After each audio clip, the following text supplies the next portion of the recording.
ஆந்திர பிரதேசத்தின் தலைநகரம் அமராவதி நகராகும்.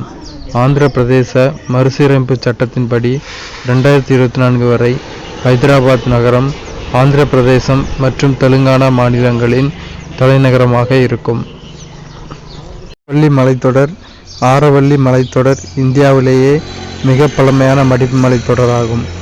இந்தியாவிலேயே மிக பழமையான மடிப்பு மலைத்தொடர் ஆரவல்லி மலைத்தொடர்.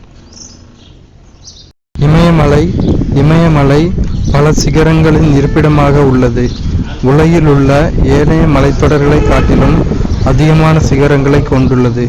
உலகில் உள்ள 14 உயரமான சிகரங்களில் 9 சிகரங்களை தன்னகத்தை கொண்டுள்ளது. காரகோரம் கணவாய் ஜம்மு காஷ்மீர், ஜொசிலா கணவாய் சிப்கிலா கணவாய் இமாச்சல் பிரதேசம், பொமிடிலா கணவாய் அருணாச்சல பிரதேசம், நாதுலா மற்றும் ஜெலிபுலா கணவாய் சிக்கிம் ஆகியன இமயமலையின் முக்கிய கணவாய்களாகும். பாகிஸ்தானையும் ஆப்கானிஸ்தானையும் இணைக்கும் கைபர் கணவாய் மற்றும் பாகிஸ்தானில் உள்ள போர்டர் கணவாயும் இந்திய துணைக்கண்டத்தில் உள்ள முக்கிய கணவாய்களாகும். இந்தியாவின் அமைவிட அடிப்படையில் வடிகால் அமைப்பை 2 பெரும் பிரிவுகளாக பிரிக்கலாம். அவை இமயமலையில் தோன்றும் ஆறுகள், தீபகற்ப இந்திய ஆறுகள். இமயமலை ஆறுகள்: சிந்து, கங்கை, பிரம்மபுத்திரா.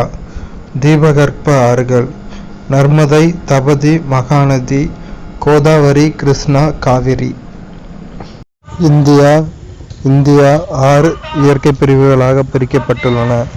அவை வடக்கு மலைகள், வடபுறம் சமவெளிகள், தீபகற்ப பீடபூமிகள், பாலைவனம், கடற்கரை சமவெளிகள் மற்றும் தீவுகள். வடக்கு மலைகள் 3 பிரிவுகளை உள்ளடக்கியது. அவை டிரான்ஸ் இமயமலை, பூர்வாஞ்சல் அல்லது கிழக்கு இமயமலைகள். வடபுறம் சமவெளிகள் ராஜஸ்தான் சமவெளி, பஞ்சாப் ஹரியானா சமவெளி, கங்கை சமவெளி, பிரம்மபுத்திரா சமவெளி என 4 பிரிவுகளாக உள்ளன. தீபகற்ப பீடபூமி 2 பிரிவுகளை உள்ளடக்கியது. மத்திய உயர்நிலம், தக்காண பீடபூமி. அந்தமான் நிக்கோபர் தீவுகள் மற்றும் லட்சத்தீவுகள் இந்தியாவில் உள்ள 2 பெரிய தீவு கூட்டங்கள். இந்தியாவின் வடிகால் அமைப்பு வட இந்திய ஆறுகள், இமயமலை ஆறுகள் மற்றும் தீபகற்ப ஆறுகள் என 2 பிரிவுகளாக பிரிக்கப்படுகின்றன. நர்மதை, தபதி, மாகி மற்றும் சபர்மதி ஆறுகள் அரபிக்கடலில் கலக்கின்றன. மகாநதி, கோதாவரி, கிருஷ்ணா மற்றும் காவிரி ஆறுகள் கிழக்கு நோக்கி பாய்ந்து வங்காள விரிகுடாவில் கலக்கின்றன.